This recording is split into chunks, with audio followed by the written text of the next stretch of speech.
With football. Oh shit. Shit, what's up, Crow?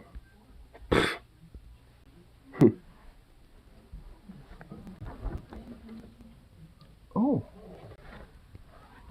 And hello to, well, hello to you, buddy.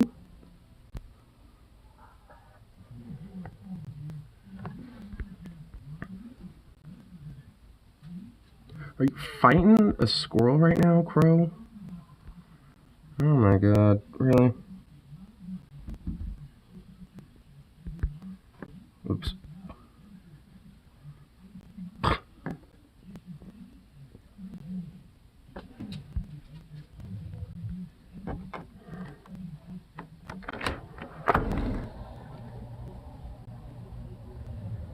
There we go, fuck.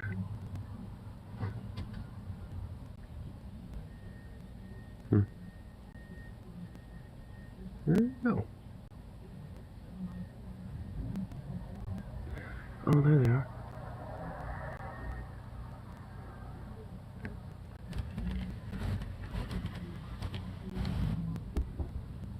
There you are. Hey, little bro.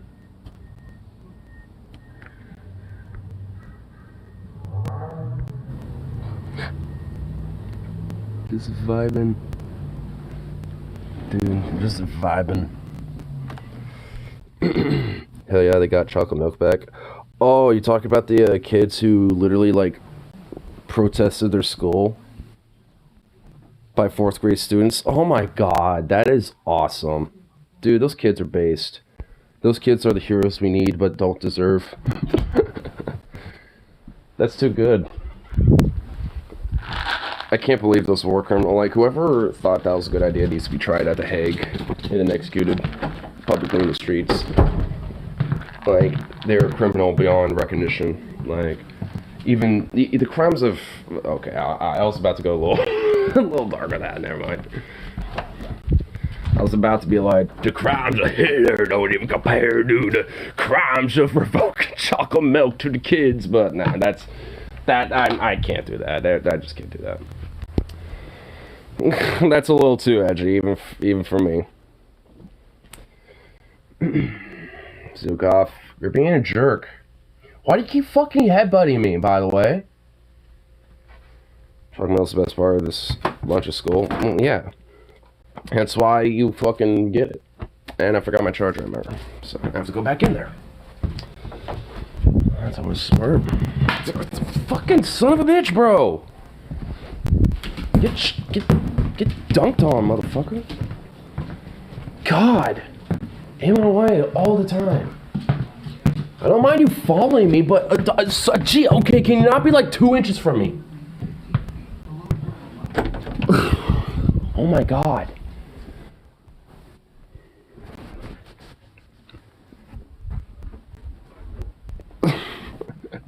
Like 2 inches from my feet, dude. Like every time I turn around, I like take a step, you're there. Ah, Zukov. Oh my god, look at you. You're crazy.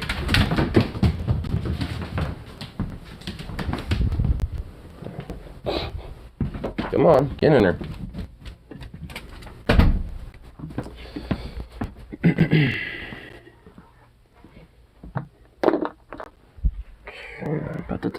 Put this right here real quick. I'm also kind of getting ready for my fun little trip later. Oh fuck, I just realized I'm gonna need enough of this. Motherfucker, I have to go my goddamn room grab another thing.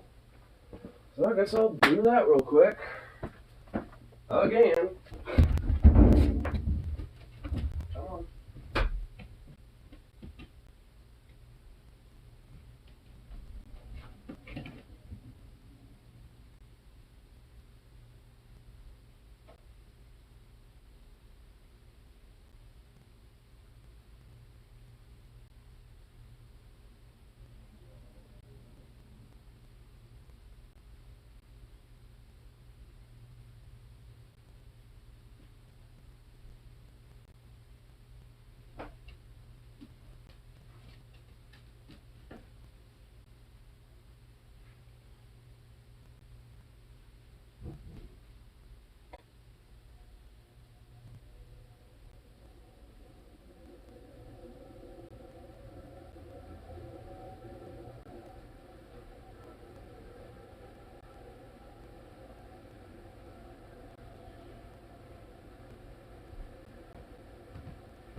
bro. Jeez Louise. Jeez Louise.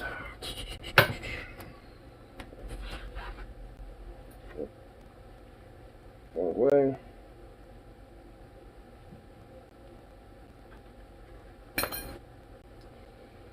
Ay.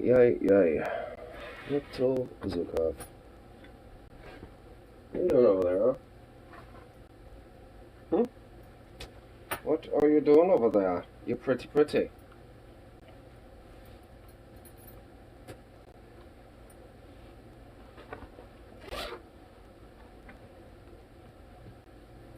No belt links on the pair of pants I'm wearing, but whatever. Guess I'll have to work. Well, let's do this.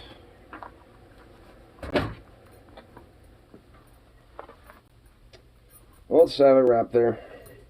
No work.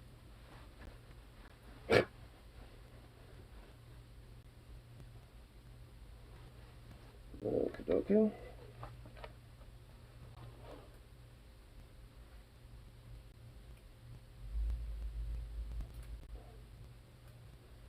Possibly the longest belt for this ever. That's always smart. And now this is on my ass. That's great. Okay. Yep.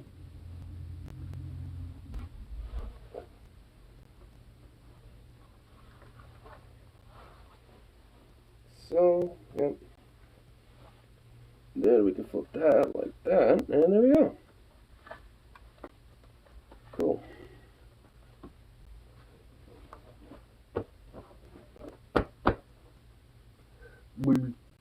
What you doing, huh? There we go. Alright. Got my charge plugged up. Got my blade. All that fun shit.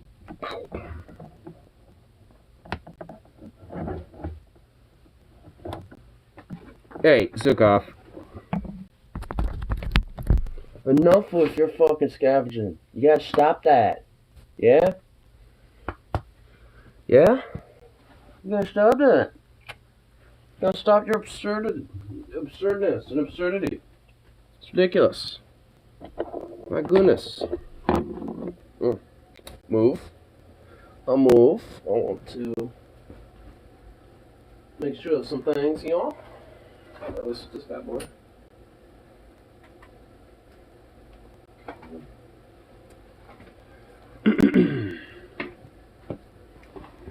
But for those who don't know, I'm gonna go out shooting later today. So I want to make sure this is all nice and good when it comes to certain things. That. I just want to see if the spring for it is loosened up enough to where I could probably get my slugs in there. Doubt it. Slugs are pretty huge in comparison to my regular ones. But we'll see. Yeah, Zukov. These are very explosive things.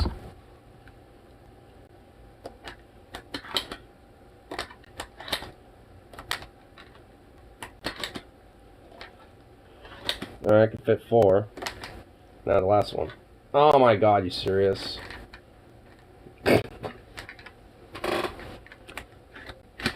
Man. It's supposed to hold 5 shells, but for 5th slug, can't really fit that. Oh well. That's alright.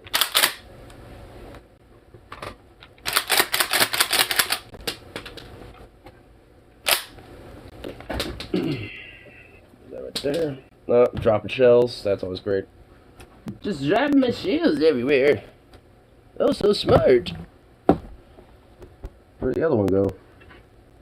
Oh, there you are. Okay. Well, I guess I can only fit 4 of these. I'll have to get another box of them because I know I'm definitely going to be popping them off with my friends for show.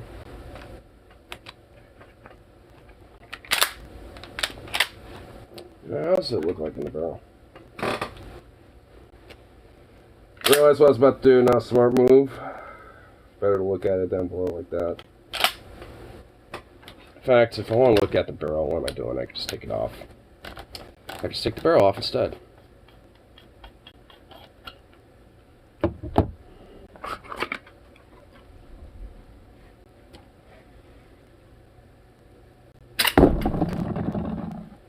Okay. Damn.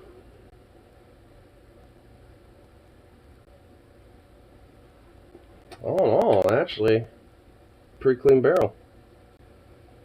Is there a rifling in it? No. Nah, I mean, it's a shotgun barrel. It doesn't really need a rifling, I suppose, huh? But, nonetheless.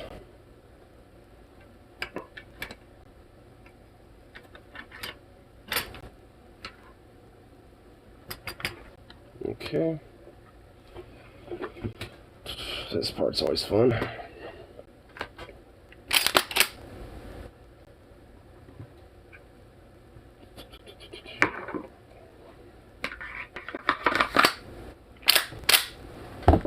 Alright.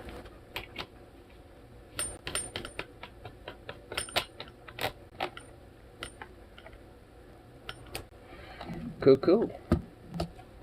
Just keep the spring nice and loose. Oh my god, got the fucking shit all over me.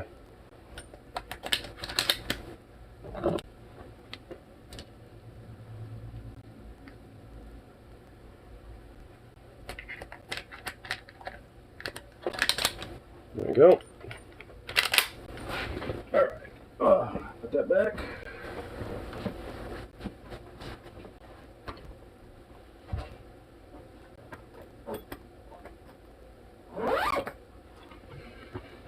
Cool. Man, honestly, that spring is working like a champ now at this point. Working like a champ. I like that. Initially, that spring was actually pretty nice and stiff, but this slides perfectly in there now. Fortunately, these slugs can't, I mean, I guess when it comes to how much it could load, it's 5+1 for regular shots, but anything outside of that, like specialty rounds like slugs, it might be 4+1. Hey, buddy. I'll give you a treat. I'll give you a little treat, boy. Especially when you're going to go on such a fat adventure with me later. It's going to be an all-day adventure with you, boy. Hey. Oh. Hup. Oh, yeah. Oh, you have to catch it. Yeah, I got to catch this bad boy midair, okay? Yeah, I know you can do it. Oh. Oh. You failed. You failed again. Oh, yeah, fuck it. You have it. Have it, you prick.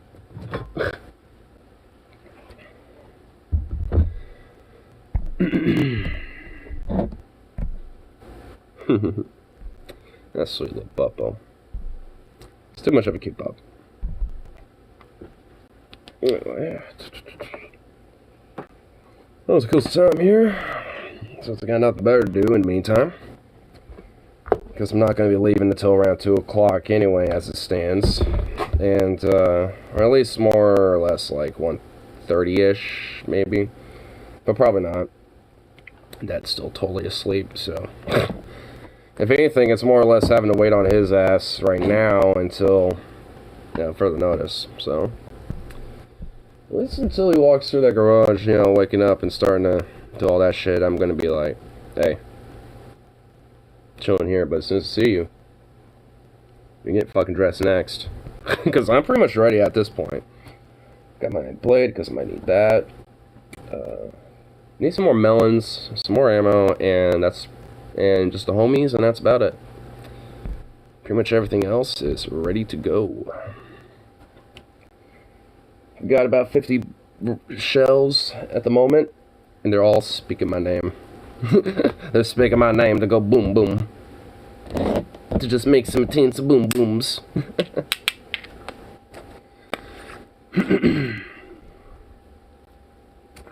It's gonna be fun. I got some melons. I got like some honeydews, some watermelons, and some cantaloupes, and gonna use those as my targets along with a couple other things. Because I do have like different, like cardboard pieces, things like that. So there should at least be some shit like that I can also use for targets. So there'll definitely be some things available to, shoot up a little bit. Or at least, when it comes to, the thickness of these things. Like, see how well, maybe some of these targets can hold up against a shotgun blast. And maybe at various different distances. Seeing, hey, could you potentially be okay if somebody shot you with a shotgun like 50 meters out? I mean, honestly, you probably would. Because, like, the spread of a shot like that is going to be so ridiculous at that point. On top of that, like, whatever velocity is going on is going to start slowing down pretty, I won't say significantly by that point, but it's going to start slowing down a little bit. So, I mean, it's like once you're at like 100 plus yards, at least for a shotgun, yeah, like that's when it will be very significant. Like, very significant, where probably, unless it's like a slug or some shit, unless it's that, it probably won't penetrate you. Well, I guess if it's a buckshot or some shit like that, then yeah. It probably will no matter what.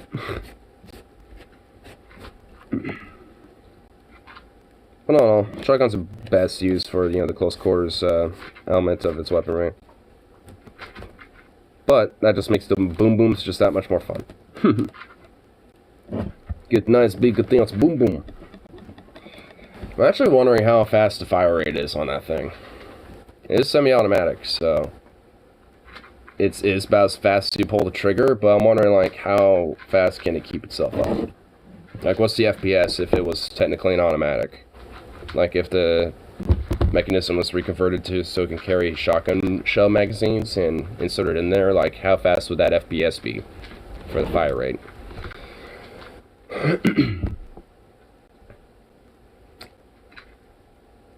I'd probably take a guess at, like, 500, 600 probably. Because that's usually, like, the lower end of automatic weapon FPSs and shit, so I'd probably take a guess at, like, that. Bah, bah, bah, bah, bah, bah. Just, like, very short but big loud, just repeated, like, bah, bah, bah, bah, bah, bah, bah, bah, bah. Just constantly. So maybe, like, 400, 350, rounds a minute.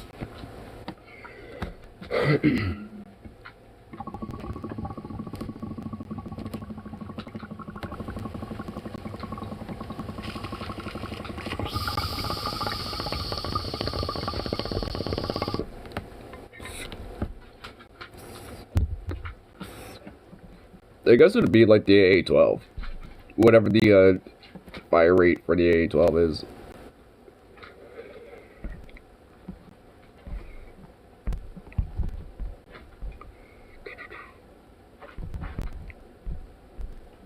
Damn, you eating that whole bowl?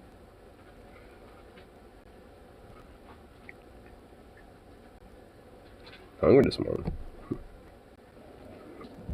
Similarly, how it works on land, or why there are animals that have that darker tint on land. Even though politics streamer, right? He's got real faint tabby stripes taking the sun. Yep.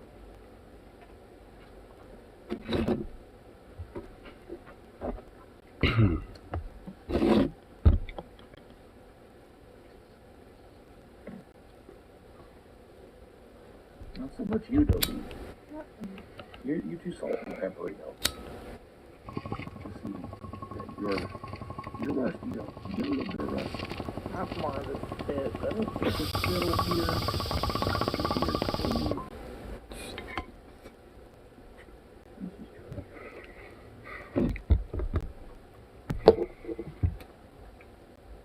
What's up, boy? Thank you, Cloud Massacre, for the 99 cents. You can always count on Cloud Massacre for the night. Bam. You want up here? Every time. What up? You want up, baby?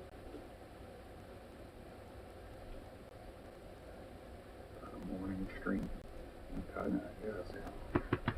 Come on, up. Hey, baby. Oh. Hey. Don't use that as a way to get into a treat.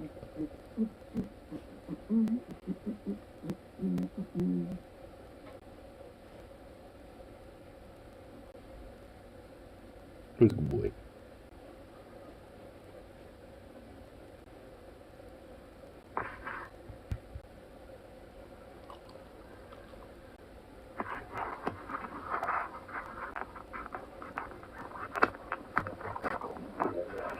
All this thick, bro. All this, like, thick fur. No, it's okay. Need to kill your last hour before work. I never understood that, man. Like, when I was a 9 to 5er, before work, didn't it? What was that? Not really. What was that little hiccup? Before work was a few minutes it took me to get dressed, showered, and toothbrushed and out the door. You know, I got up in time for that, but no one. Maybe time to grab a. I hate that fucking work grind. Usually something time to grab a. Luckily, at least it ain't for today. Coffee or something. This might go release the stress of the work grind by shooting shit up day. I feel like So it's at least gonna be a pretty nice day. Spending 2 hours doing something just made me like want to not go to work at all. Just trying to think of different areas that could still be open potentially to talk it for. is demoralizing. You're absolutely right about that, Tony. Bro, To like go straight in like that, but it's just that's the pattern that I got into. I mean, it's even harder when you're working like a traditional 8-hour shift, but it's at a weird time in the day. Early, super. those are my shifts. 8-hour days, but they're pretty much in the middle of those days. That system. Like about an hour and a half, it would start, and then end to 10. That means you gotta go to bed. And it's just like fuck. 4 or 5 in the afternoon. Like whatever that could be done, for the days, there's like literally nothing. Like the only thing you could do is probably like hit an ATM, a grocery store, and a bar. It's like there really ain't much shit. So if there's things you gotta do, you have to basically wake up extra early those days and fucking take care of it in the morning. About an hour before everybody. Which is not me. I usually wake up at like noon or 1, so it's like at least more so than not nowadays. Like I usually have an hour to kill before work, but it's not much to do. Like you can't really do much shit. It's within an hour's span of time before work and shit. Especially when there's like phone calls or like shit you got to deal with or to fill out, all that shit. Ugh. I did many years as a primary opener at Starbucks. Oh man, I could not imagine Before the sun, opening. home just after noon. Done with my day just after noon. But it's weird, you start thinking about time differently when you work that way. You really do. When you work a normal 9 to 5 where you gotta get up by like 7, you work by 8, and you're home by 4, it feels, or 5 or whatever it is, it feels like when you're home, oh man, I still got a few hours of daylight and then I got the whole night to chill. Even though you don't, really. Like if you're Well, you kind of do though, really. Be in bed and up and rested for the next day. Dude, us fucking closers get shit. When you work We get a bar. Like we get bars in a grocery store to get like top ramen at and 7-Elevens. I mean, motherfuck, bro. You can at least get some shit done by the time you're off work at like 4 or 5. You still have at least like a good third of the day left. I mean, you at least have a few hours to take care of some shit. Like those 9 to 5s, I mean, I'm not a morning dude, but fuck. There's definitely something about them that I definitely would prefer. And it's more so about the ability to do shit after you're off work and get some stuff done. I'm not working a 9 to 5 and it's noon right now. Which means I have about 6 hours to do whatever I want. Which means that by 6 p.m. I need to be starting to think about, like, going to bed. And it's like, It At makes it feel like 6. two seconds of the day to yourself. Especially if you were like me, where it's just like the chances of me getting into a sleep schedule regular enough that I was getting like going to bed that early every night and getting up that early every day and sleeping 8 hours starting at 6. I was doing like the 2 sleep thing. It's like I'd go to bed at like midnight, sleep until 3:30 in the morning, get up, go into work 8 hours, come home, immediately take a nap, sleep until 3 or 4 in the afternoon, and then do the same thing. That sounds a lot like my shit. McFuck. It's just our whole system's fucked up too, because so many. Like, I mean, especially for the evenings, that's usually why you should do the streams too. Because at least for me, I'm gonna be bored as fuck, so might as well at least banter off and say some thoughts and shoot the shit. It creates these. Because fuck, I mean, especially when you're doing like a hardcore grind, after a long shift like that, especially when things are just all closed up, it's like there ain't really much shit to do. You're just gonna be bored off your ass and drained and trying to decompress from working for like right when you woke the fuck up today. Think about how much easier it would be to get around LA if there wasn't a 6:30 a.m. rush hour. Oh my god. That clogged every freeway. There just needs to be stores and shops out there that are just straight up 24/7 and a normalization of night folks, like night people. People just started whenever. Because I was a hardcore night person. Different jobs started at different times. Getting to and from work a lot easier.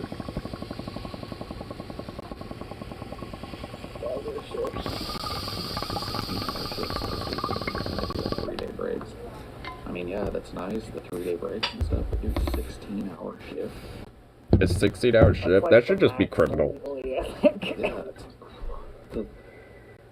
You're not even living a life. I mean, I've worked long ass days like that. I mean, I'm just telling you, as a primary operator, like, I don't know that I could have done 16-hour shifts constantly. The worst I did was like 5/12. So basically, you get off work, you go to sleep, you wake up, and you work. Like you literally are not doing anything of your fucking life. If you work in 16 hours a day. How does anyone like? How does one live? Dishwashing video game, that'd be nice. I mean, you just don't have an existence at that point. Working fucking 16 hours a goddamn day. I mean, straight up, that just simply should just be fucking criminal. Like, if you've ever had a... Like, that just should not fucking exist under any circumstances. You immediately notice. I guess aside from, like, those jobs that kind of require you to be, like, there, for multiple days or months on end and shit, like you're a park ranger or something like that, but that's totally fucking different. It's not like working 16 hours at, like, some fucking lumber mill or some shit, or a fucking, like, factory. But that doesn't... They are strict. Or fulfillment center in Amazon or some shit, like, And so every second of every day is, like when I was in Starbucks or working for the state, technically working for the state, I was a county employee, technically. But all of the tech people work through a state union and all that. So I work for the state. And I was treated like an adult immediately. It was strange. Like, I thought it was weird at the time, but I found out that there's a lot of jobs that do this. My what, you like boss kid? basically told me, he was like, you don't clock in, you don't clock out. If you're not at work, there's pretty much no way that anybody's gonna know. Oh my god. He was like, dream. You can come, you can go, I leave it up to you, like when basically you're at your site. All I care about is the work getting done. Damn right. That's my principle about things. Like, I really don't care what you do as long as shit gets done. Because basically what the guy was telling me is... Like, that's all I really, like, kind of want out of a manager fundamentally. It's like, hey, be chill with me, and I'll be chill with you, and we'll be all, Gucci, and I'll get my job done, and you obviously have the have an obligation for me to do that. Hey, Knock it off, bro. Oh, you want your bone. You're trying to get that. It's really rare, but it turns out, especially for technically, it's not. There you go. I mean, they can get But the other opposite end of the spectrum. yeah, I mean, it should just be that. I mean, that should just be the basic principle when it comes to going to work and shit. It's like, hey, I mean, within reason for the jobs that they may be, like grocery work, retail, customer service stuff, like Starbucks, this type of shit. Like, as long as the shit gets done, there shouldn't be like some fucking outright obligation of like, you are not allowed on your phones, or you're not allowed to do this or that, you can't slack off, blah blah blah. It's like, fuck that. Like, if they're, as long as shit gets done, I really don't care what people are doing. Like, you could be on your phone, like, diddle-daddling on it for like 20 minutes, straight, as long as you got your shit done. It's like, whatever. I do that. It's like, I get a chunk of shit done, hang out on my phone for like 5 minutes in between, do some chunk of more shit, and just coast. I mean, it's like, shit gets done, and no one cares.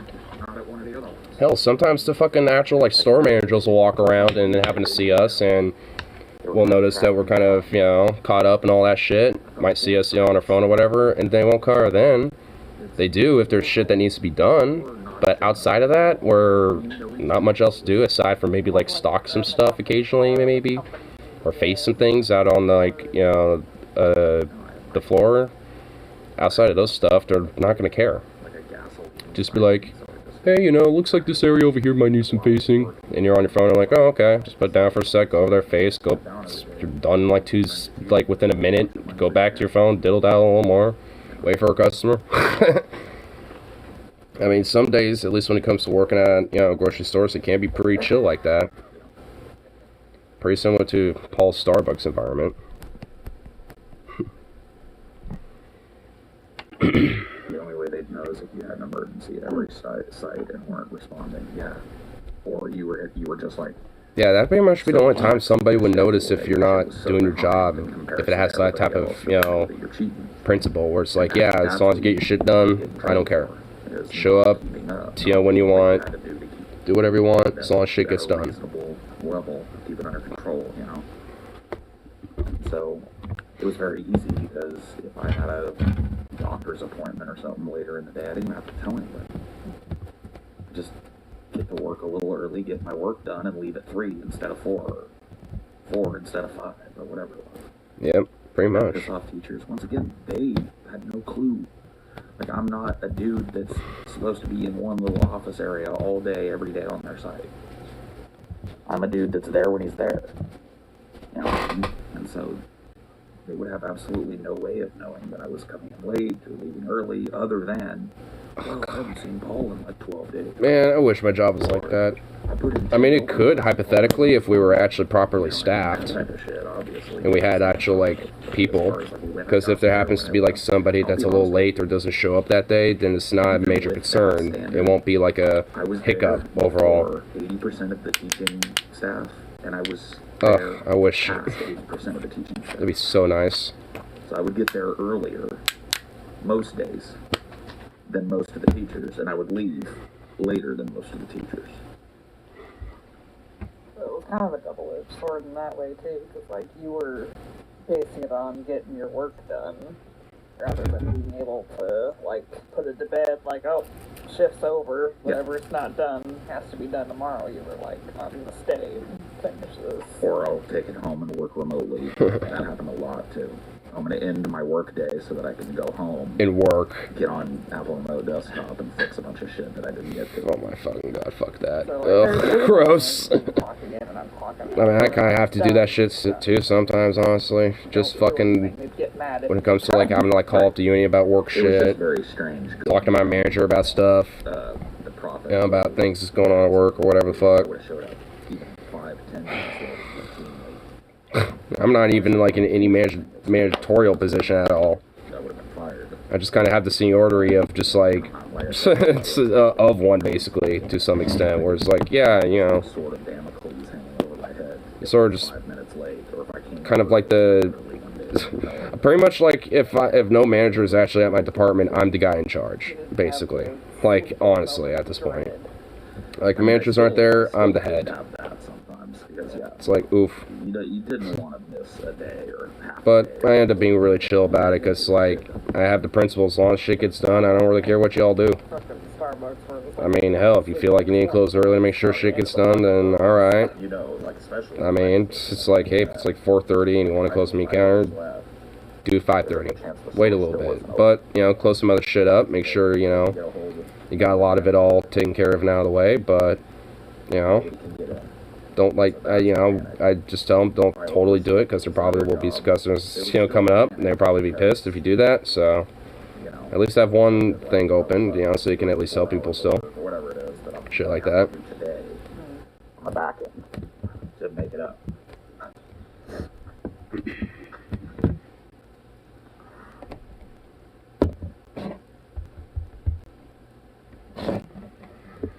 Oh my god, man, daily work is really unfucking forgiving, because I'm just thinking about, like, the processes of it all. Because I usually don't really think too much about it when I'm doing it. But when I'm not doing it and I'm actually thinking about it, it's like, holy fucking shit, there's so much. And I think a lot of people would look at it and go, oh, that person's a tryhard. And it's like, no. I'm banking goodwill here at this job. Yeah. Dude, that's how I lasted and, you know, used my political capital at Starbucks forever. It's like, look, say what you want about Paul. Because, like, look, when I transferred to a store, it was kind of an imposition.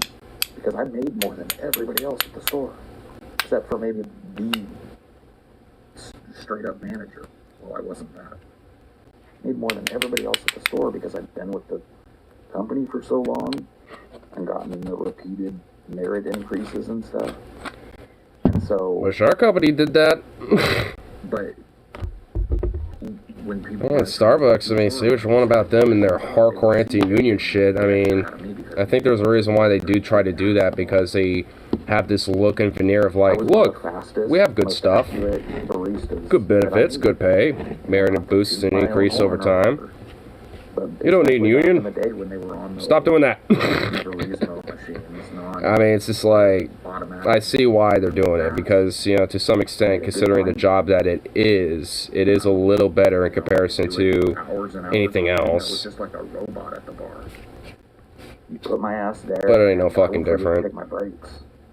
I would get in that flow state where it's just like, you know, cups keep showing up, orders keep coming in. Because all that shit's still fucking true. Still true. A machine. I'm telling you, that bought me 8 years of goodwill at that company. I was every time I wish you got me goodwill. Honestly, at this point, I really don't do that much anymore when it comes to, like, putting, like, the extra foot forward.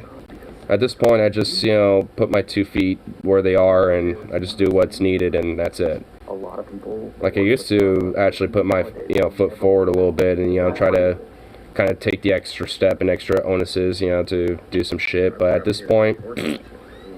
considering the, you know, little things that I get out of it, definitely not. Minimal pay, minimal work.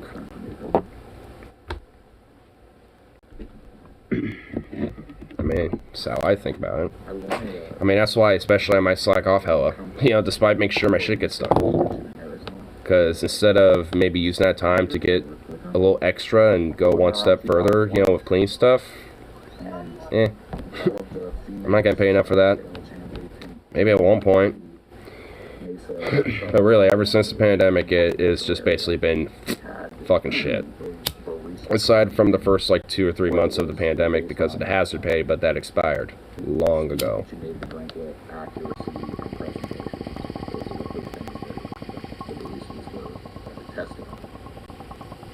So you had to be able to take somebody's order and absolutely perfectly and present it attractively. I don't even remember what the hourly hazard pay was anymore. Probably don't need to do that no more.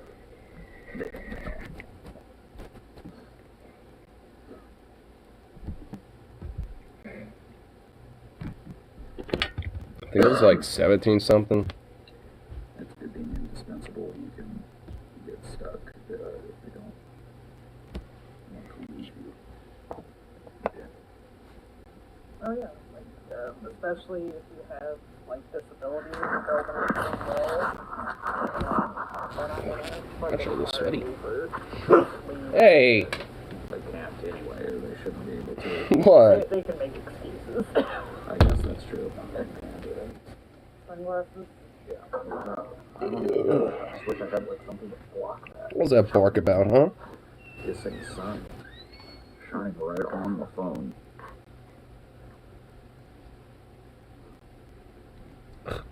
Man, I'm in that weird phase of like, I'm kind of sweaty and a little warm, but also I have like a mild sense of cold and shiver. Like on my hands and my legs and shit. But like my body's all like warm as hell and a little sweaty.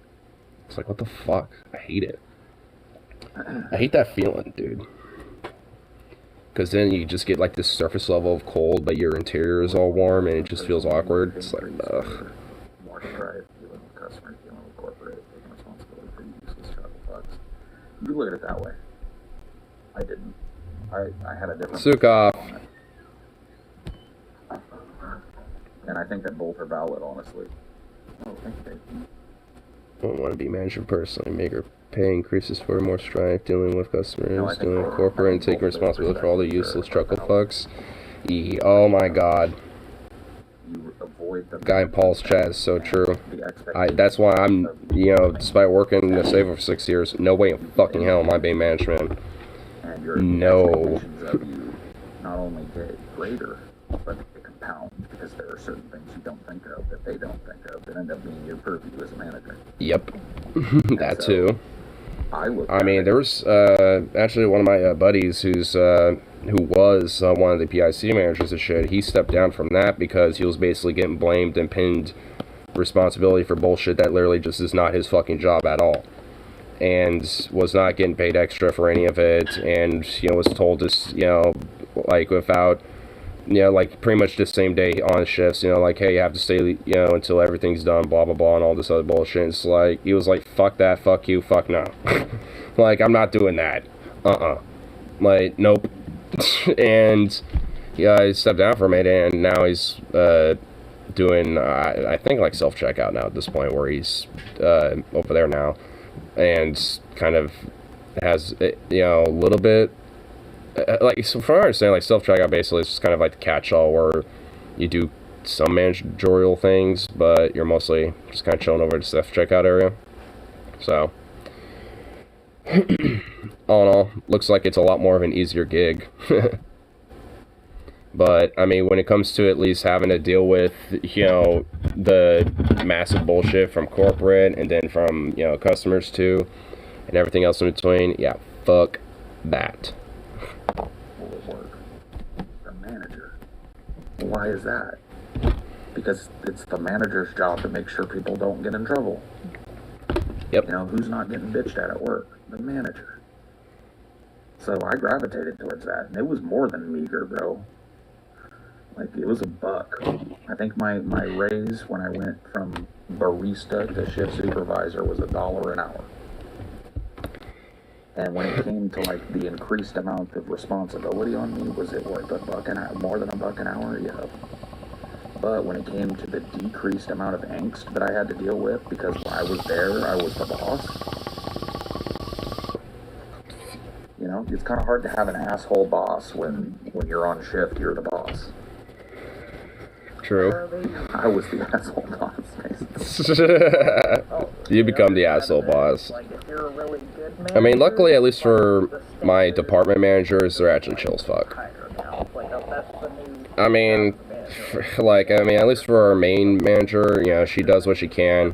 Every day. Definitely, has her issues, but she's at least actually, like, chill and, does try to put her, best foot forward and shit, so I can at least, give her the benefit of the doubt, being a manager, but, like, literally anybody who's a store manager or above that, when it comes to operating the store itself, they are beyond out of touch. Everybody had to do that. Like, the PICs aren't. Like, the ones that, have to kind of manage the floor and get lectured and, fucked around with by the actual store managers, like, they're actually pretty chill, because they have to basically be in that middle ground of, like, having to start to realize, you know, make like, sure that everyone else is have to doing do good and to everything, meet and at the same time making sure that shit gets done for corporate and deal with their bullshit, just like everybody else. Fostered, instead of fostering angst between me and the people on my Which, shift, in that shit, it fostered you know, a sense of respect, because it was like, Paul's it doesn't really help with the Paul- idea of trying to build that Paul respect. is a hard-ass boss when there's shit to be done. But when there isn't, like if it's a slow day and we get everything taken care of and we get all the, you know, free clothes done and stuff, Paul's not an asshole about it. He'll let us joke around and stuff. So there was, you know, I was able to set an expectation that people found fair and easy to meet.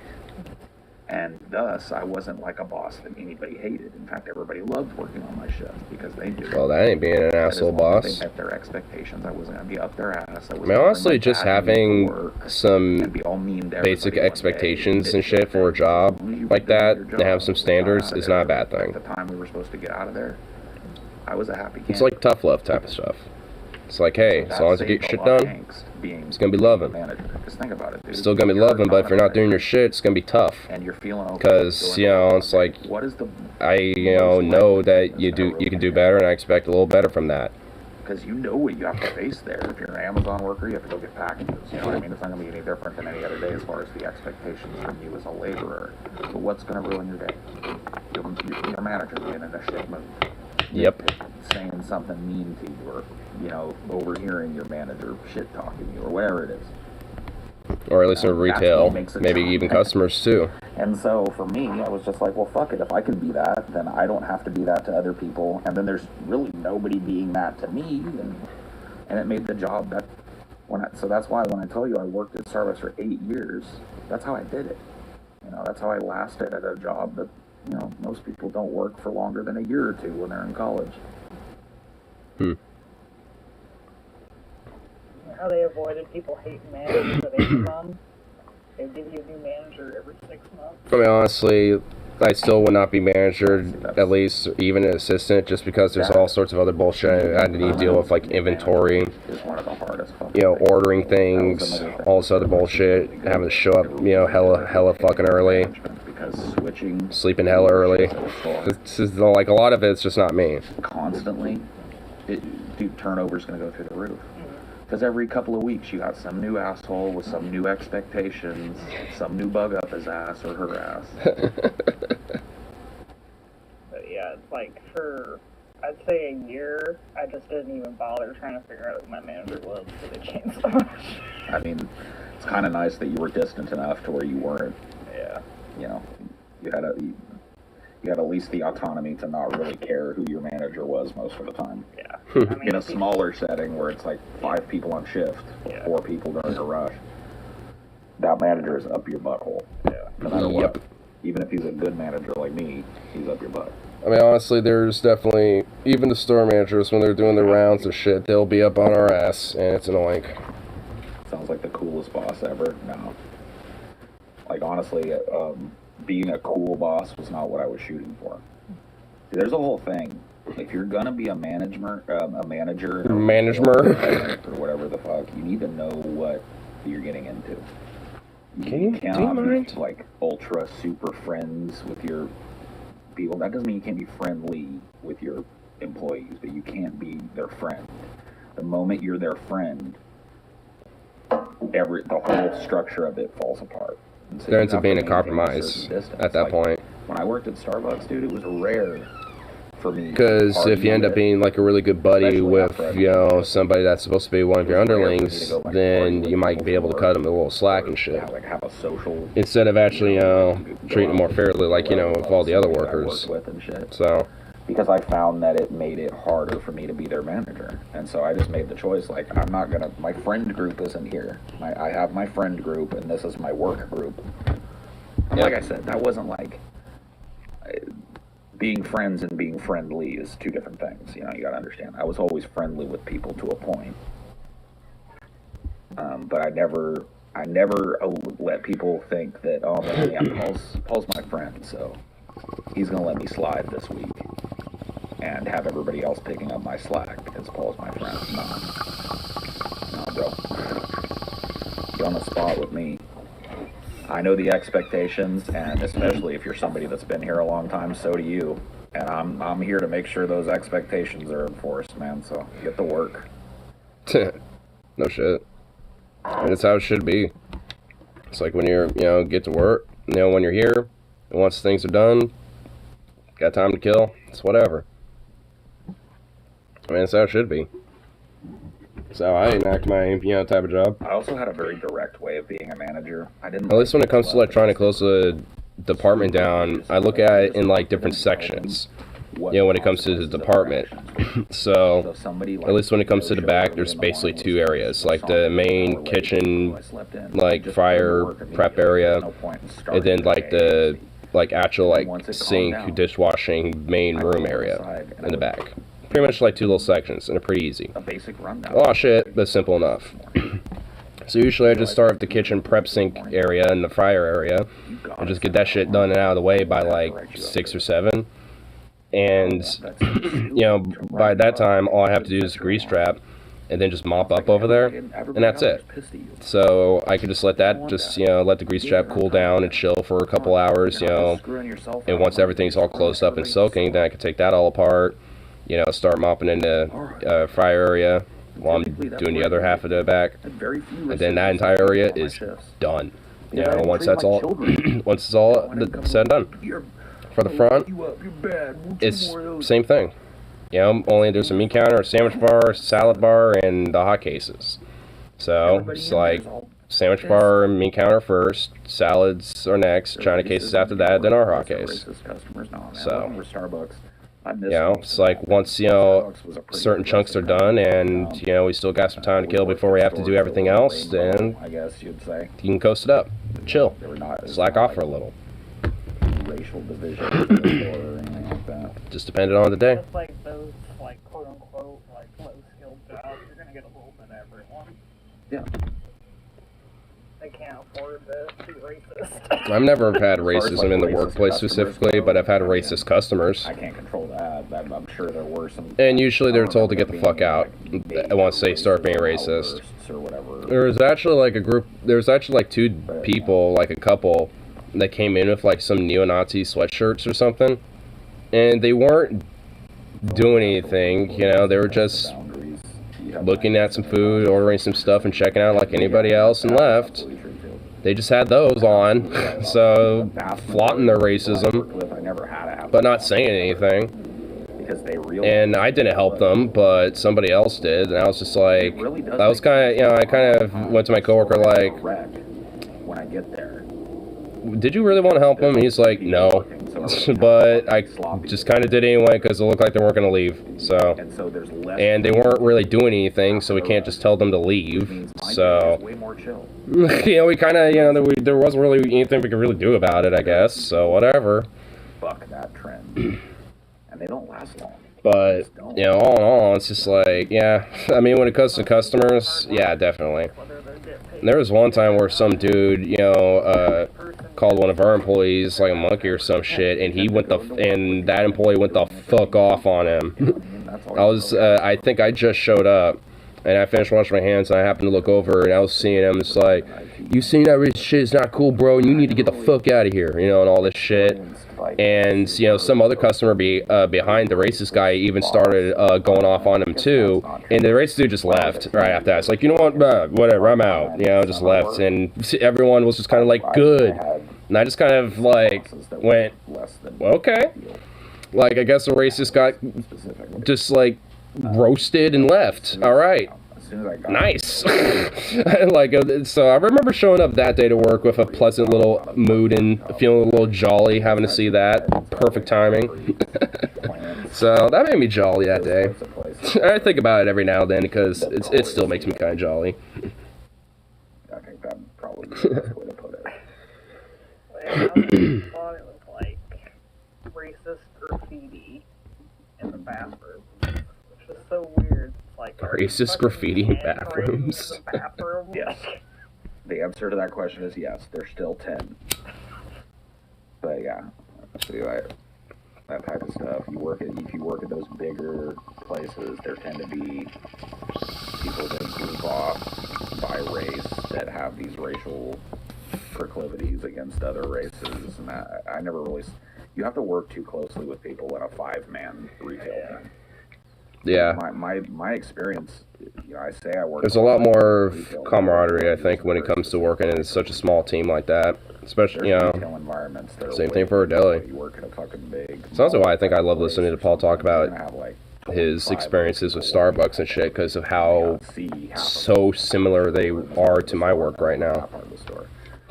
Like, pretty much outside of it being a Starbucks barista, like, there really is not much difference, if really anything at all, to what he was doing for 8 years versus what I'm doing right now for 6.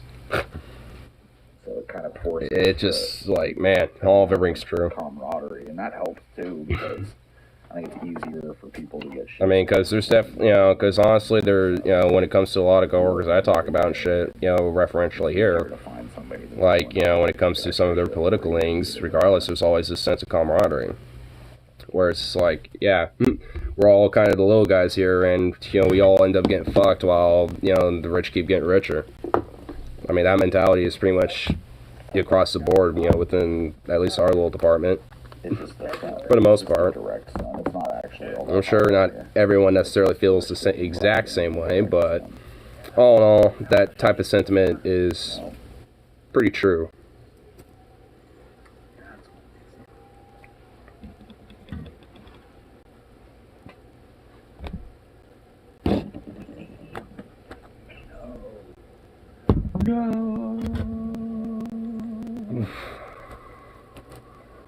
And it definitely burns you out.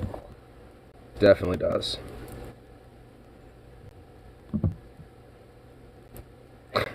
I just feel winded just talking about it. It's like, oh god. Ugh. It's like, oof, man. I mean, it takes it out of you, so. So cough. I better let him out. Timers in my work. Alright, I guess you went outside for a little bit, don't you, buddy? Racism is where that's progress, because it used to be all of that, in those environments. Alright, buddy. Walk around the front yard and stuff. Off the sweater. I don't need it. Cloudy as hell out there.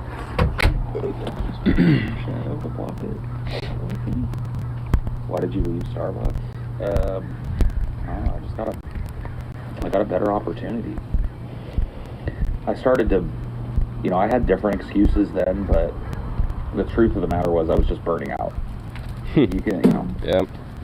It's just the way it works. Tends to be the case with a lot of jobs like that. And change. I had been doing the same thing every day, basically. You know what I mean? I'd worked at different stores and stuff like that, but 99.9% of the time I had an average day, and I did 8 years of it, and I was just burned, man. Like, at the time, I made excuses and tried to place the blame on the company and stuff, at least internally, not externally. I didn't, go out bitching about the company, but, privately, I was like, oh, yeah, it fucking just sucks working here. Man, it used to be so cool. And there were some changes and stuff, but ultimately it was me that just Zukov, get back here. Zukov. Get out of the road. That's the way I put it. Come on, bro. I just felt like I was doing something that required no effort from me. Honestly, that's how my work is. I'd have to go through. What Paul's talking about. At the honestly, it's just like store at Dobson and Chandler Boulevard. With at least like the whole burnout thing, doing it like every damn day. I mean, there's honestly still like some elements about it that are pretty cool and all right, but it's not really because of the job itself now at this point. And that I think kind of adds an ability to the burnout, because I can potentially get this anywhere, but depending on who it is at the workplace. Back to Fresno, California, and I worked at a store. I transferred from Tempe, Arizona to a store. Really? You're doing that right there? Which is a suburb of Fresno. And I worked there for about a year. Nice. Thanks, bro. To the Herndon and Mark's Starbucks location, which used to be Fox Sparrow. a non-drive-through. Oh, you're not Fox Sparrow. What are you? Exists.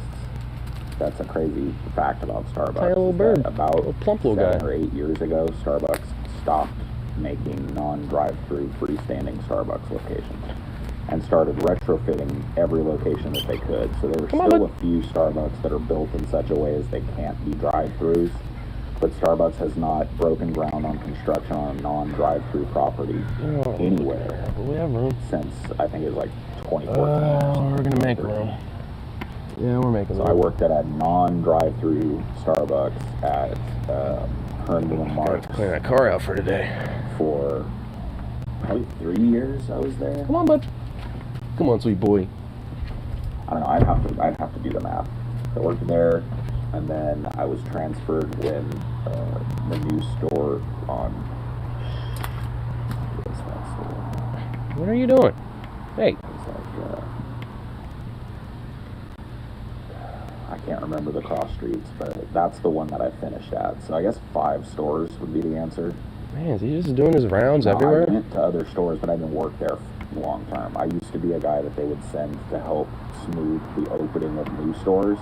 And so sometimes I would be pulled from my store for a week to work at this new store and help them institute, blah, blah, blah, blah, help train their baristas. But I was always based out of a store. Come on, bud. And so I'd say 5 stores, unless I'm forgetting one. I might.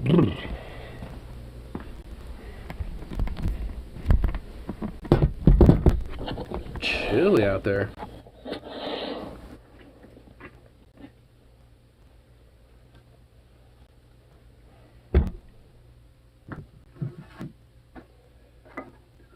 Better now, Zukov. I can't work service jobs anymore. Kudos to anyone who can tolerate it. Right? Like I said, that's why I ended up leaving that. Well, thanks to that random anonymous person for the kudos, because I don't know how I do it either. Being a Starbucks person. Especially for someone that doesn't like dealing with socialization and people. Maybe, like I had a lot, not infinite. I'm not usually the biggest conversationalist or I really didn't even anything, try, so. I probably could have went to them and been like, look, I want a different job. Like, I want a lateral move to a corporate job. I want to move, like I want to move out of this city. And I want a lateral move to Starbucks corporate. I want to be doing the, headquarters employee trainings, or I want to be working on the PR team, or I want to be, I probably could have leveraged some shit like that.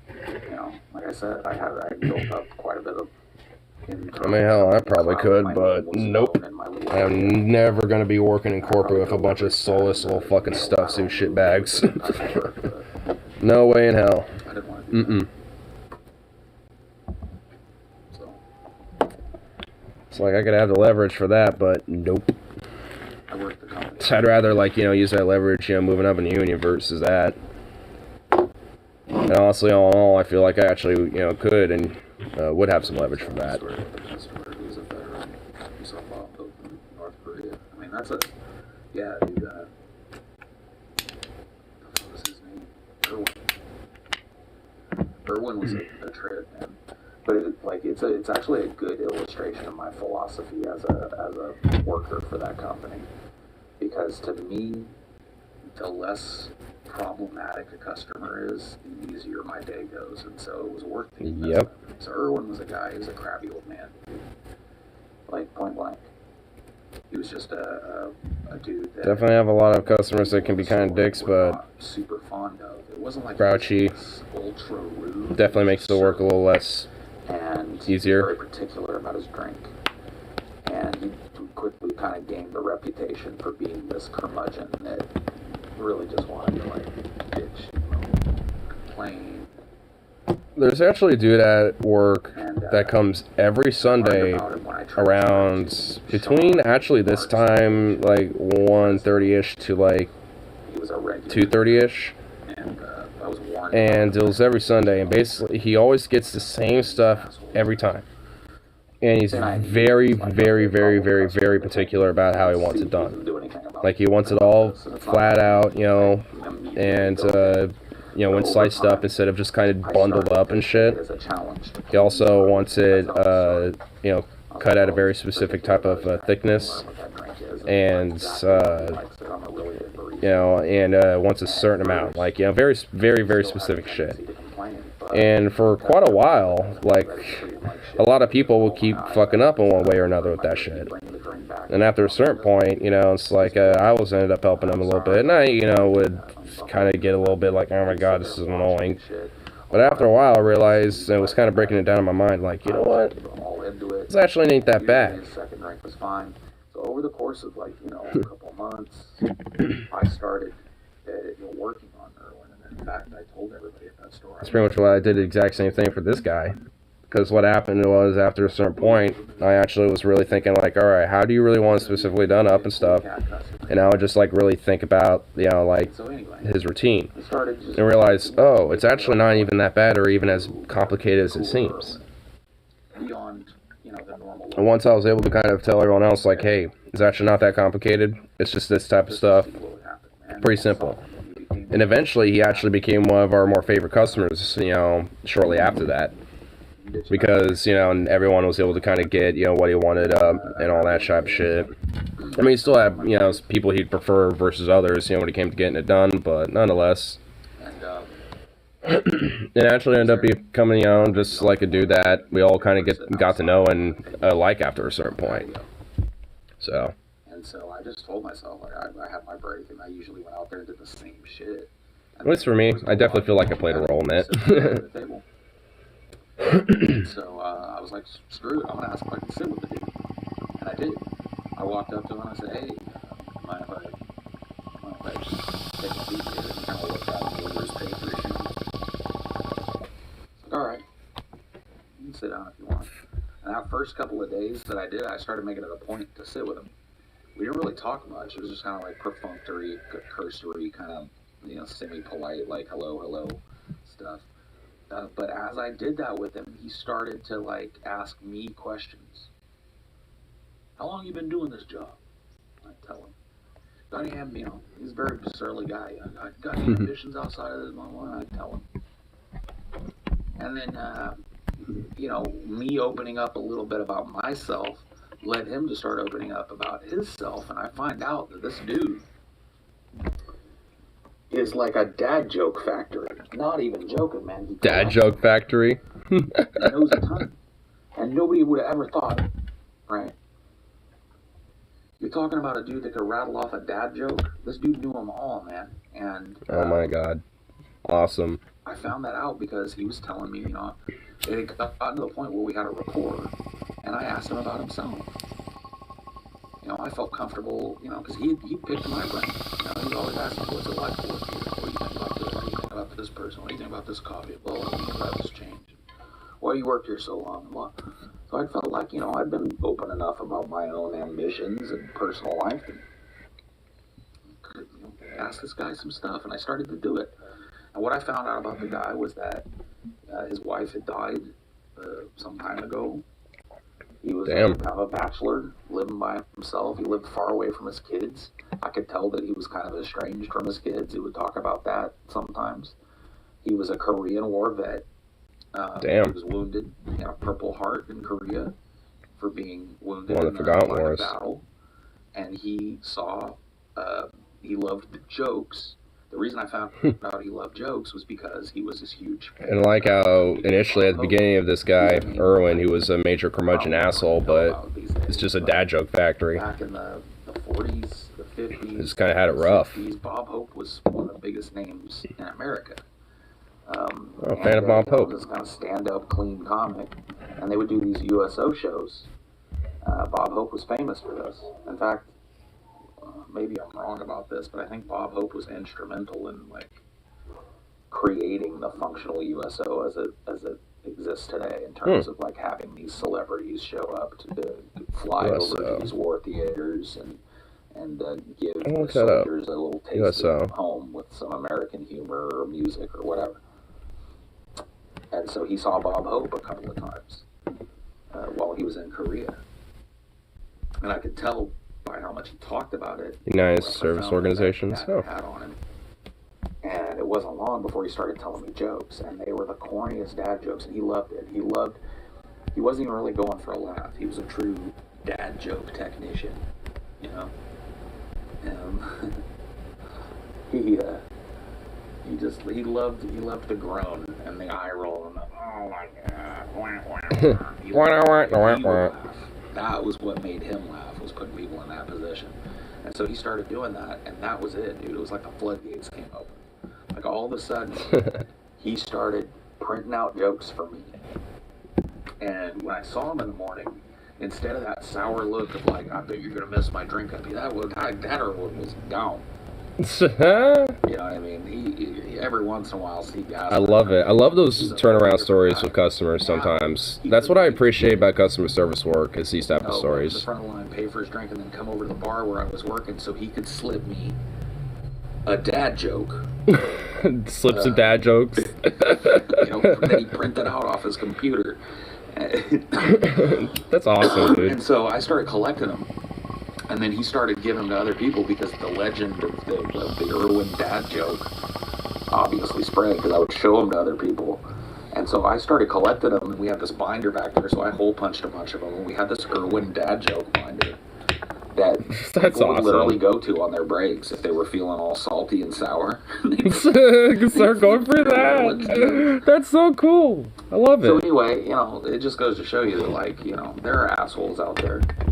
Oh yeah. I won't even say now that Erwin wasn't, kind of a jerk. He could be. I think we all can be. Oh, definitely. But I think more than that, he was lonely. And how does a man like that came from a time when men didn't have feelings? Men don't cry, boy. PTSD was called shell shock, and was something that weak men got. It wasn't an established psychological disorder that was understandable. So where does a hard-ass man like that, whose wife is gone... Someone needed an outlet, really. How do you put that man in a position of telling somebody, man, I'm so lonely, can I please just... I mean, honestly, that's especially when it comes to vets, because there will definitely be some veterans that will come through, and... and especially when it comes to them, I can kind of tell they're kind of a little, feeling curmudgeon or something like that. And I always try to go out of my way to, try to, make it feel a little bit better about things. Like, give them a little hookup of some extra food, stuff like that. Just because I can tell that, something like that, suddenly their mood kind of changed a little bit. They're like, yeah, just wondering. They're just not feeling, too well for whatever reason. I'm not going to judge. And then... I'm like, hey, gave you a little extra burrito, or gave you, an extra tender or two, or whatever the hell, and they're like, oh, thanks, and then all of a sudden they're like, oh, like their mood changes out of nowhere, and it's like, I mean, and then I notice they'll come back, and usually, especially if they see me on the counter, they might come in looking a little like, but then they might see me on the counter, like, oh, he's there, so it's just like, it's just shit like that. I mean, some people might be a little curmudgeon or kind of a dick, and there'll even be, like, some of my coworkers will be like, that person's kind of a dick, and I'll, like, see the person walk away they just helped, I'm like, really? That person? I'll be like, they're chill, I'm chill with them, they like me, it's like, what happened, huh? It makes me kind of confused, at that point, I'm like, what? I mean, because, like, if they're, like, sometimes, there'll be people that might be a little bit like that, kind of curmudgeon, or a little assholey a little bit, but, but if you're just chill, alright with them, they usually turn their mood around a little bit, or at the very least, they don't take it out on you, but, can't necessarily have, like, everyone like that, totally, His favorite brand of coffee with his cup marked up and everything, and we sent that to his family. So just to let them know that, like, man... Wait, what happened for him? They had a... Oh, no. Did something happen to him? Eventually, we heard through the grapevine that he passed away, and we actually made something for his family. Oh. Man, poor Erwin. Sons. He had a couple of sons that he had talked about. We found their names through the obituary and all that stuff. And we at Starbucks made a shadow box for them. And it had some pictures that we'd taken with Erwin, some of his jokes. Like, we made a little, we cut out some of his jokes and made them part of the diorama and stuff, and then there was a little, book in there that they could go in and get, and we put a few of his jokes in it. Had his favorite coffee in there, like his favorite brand of coffee with his cup marked up and everything. And we sent that to his family. So just to let him know that, like, man, you know, they had a pretty special dad, a pretty funny guy. Pretty special cat. A lot of people laugh, so that's cool. And I feel touched hearing about Erwin, dude. I feel, oh.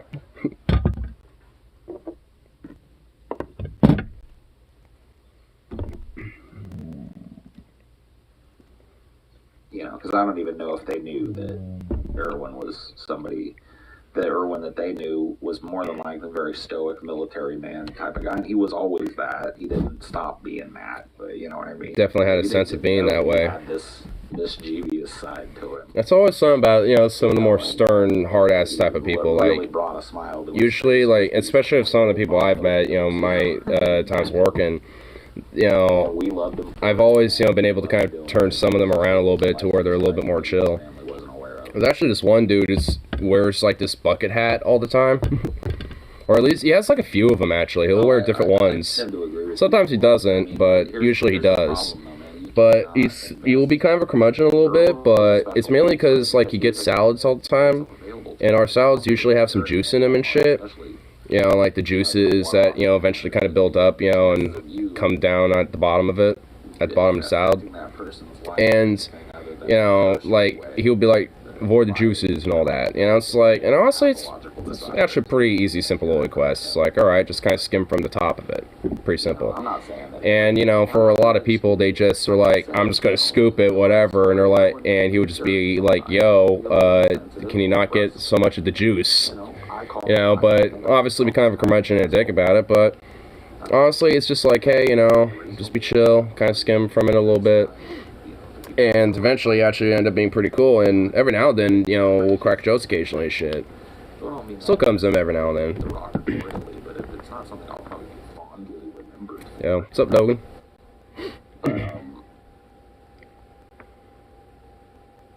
I think it was more Your mama's juice. our human understanding of Erwin than it was about any Yeah. change in him. Guess a week for the trip. I think you got caps lock on. And that takes time. You know what I mean? That means you've got But, wait, where's my charger? Oh, that's fine. to be around that character. I'm just kind of waiting for my... And I got one joint's worth left. encounters a while. I mean, I got some that I could probably pitch in too here. Yeah, I still got a decent amount. Empathizing is only easy if It's actually pretty, like, I can, like, pretty much break it out with fingers, so it'd be perfect for joint rolling, I bet.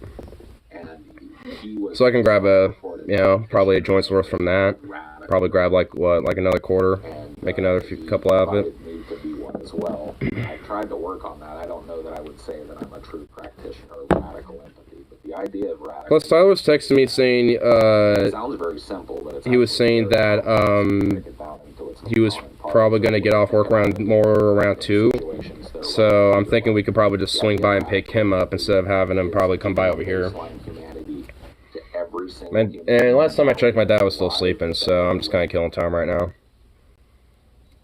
Understanding that every human being goes through trauma, suffering, that monsters, even the worst type of monsters that you can imagine, are not made in a vacuum. That human beings, it really is about accepting, you know, that we live in a deterministic universe, and that human beings ought to be given, at the very baseline, a leeway where you respect their humanity, no matter what it is they've said or done. And it's a very noble creed, I think. I don't know how good I am at actually living by it. It's very easy for me to look at a person. I I don't really feel know. like he never did that. So my third blocks. My, Yeah, the therapist, I yeah, no worries. it's definitely a lesson of his that's left a mark. I know for sure I'm probably going to swing by, grab my check, and here pretty soon. Triple X TV show couple. And if my dad ain't up by then I'm going to get him up. So, and then at that point, get ready to start heading. Best known as California. Because then when I get my check, I can get some more melons. Because I have 6 melons for targets over here. But I was thinking about grabbing a couple more. Across the country, fighting rape, sexual misconduct while evading the authorities using wingsuits. How do they streak in wingsuits? They would have to be like mutants that had like extra skin under their arms. Wait, what the hell? So that they could run in naked, and when the cops see them, they could jump off a building and spread their wings like Wait, hold on, that. what? Or streak at random locations. Huh? pitch for a new Triple X TV show. A couple of young female activists known as California Condors streak at random locations across the country, fighting rape, sexual misconduct while evading the authorities using wingsuits. How do they streak in wingsuits? Yeah, It would have to be like if they're in wingsuits, then they're not naked. like extra skin under their arms so that they can run in naked, and then when the cops see them, they can jump off a building and spread their wings like bats and all that. They'd have to be like flying squirrel humans. I'd go for the. We need transhumanism for that. Premise. Unless they had like transparent skin suits. I always give someone a second chance. Yeah, I don't know if that's a good thing or not. You're not doing BFF? Oh.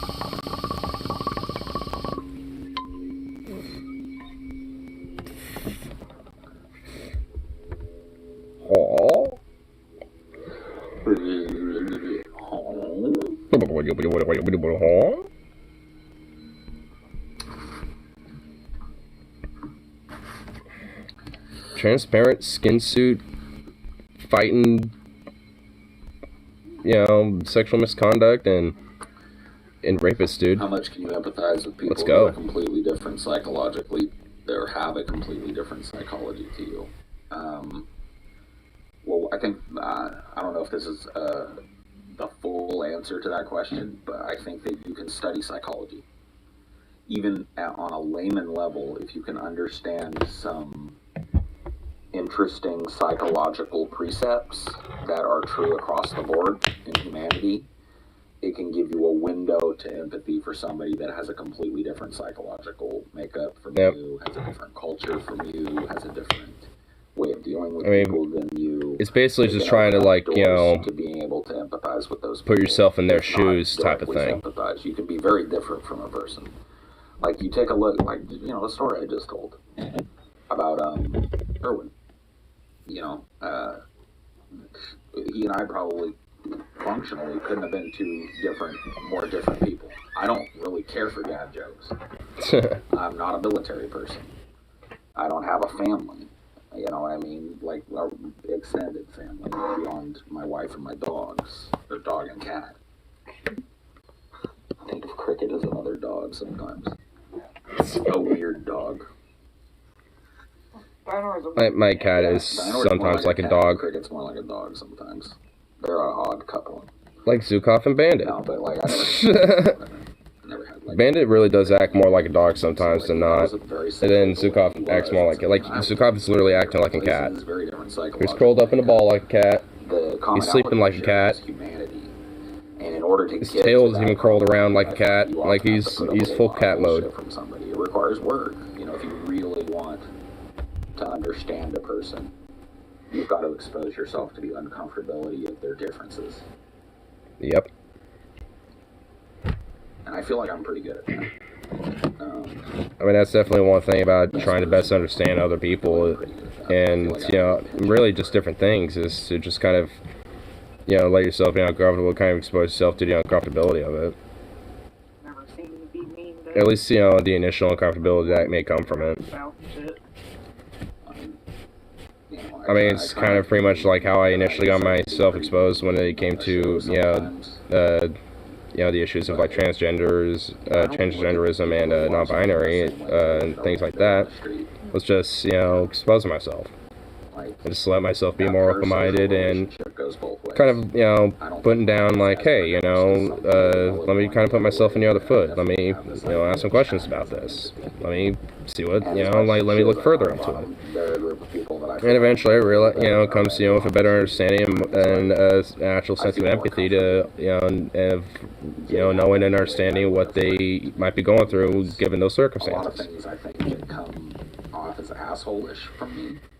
Come from a sense of over-familiarity. I also think it's one of the things that makes me fun for some people to watch, because, when people say why they like to watch me, the phrase like,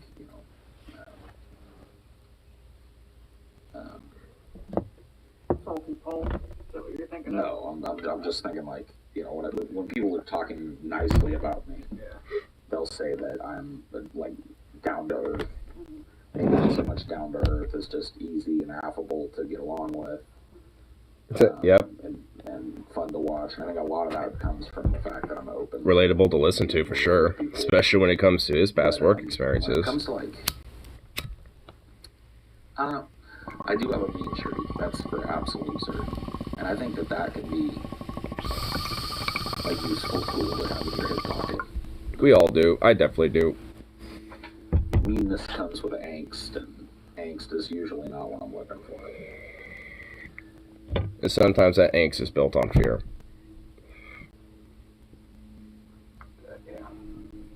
Fear of many things, whether it's like shit that's the unknown, or fear of losing, your sense of self, or what you have, for what you got going on, like a roof over your head, like your pets, your vehicle, whatever it might be. Doesn't necessarily have to be like an unknown thing or a known thing necessarily. Ultimately dependent on the whims of the people watching. Is that I've had to develop this character that is Chad, and you're absolutely right. It's like 5% of the people watching me, if that, and a lot of them are trolling. So you take that out of the equation. But you know what? It works.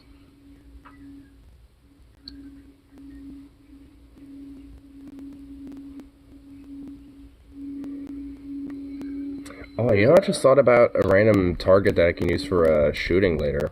I wonder if my department or the meat department has any expired meat by chance.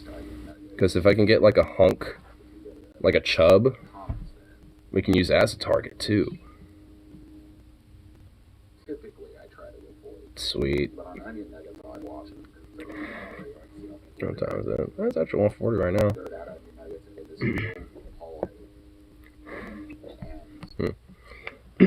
I'll keep listening to this, but I should finish this little bowl, do a couple my little errands, and get ready for the big day. I actually found a really cool video editing app that I'm going to use to kind of make a little collage of different videos and combine them all together to be one nice little, fun little edited little vlog video. Make a little fun thing out of the experience.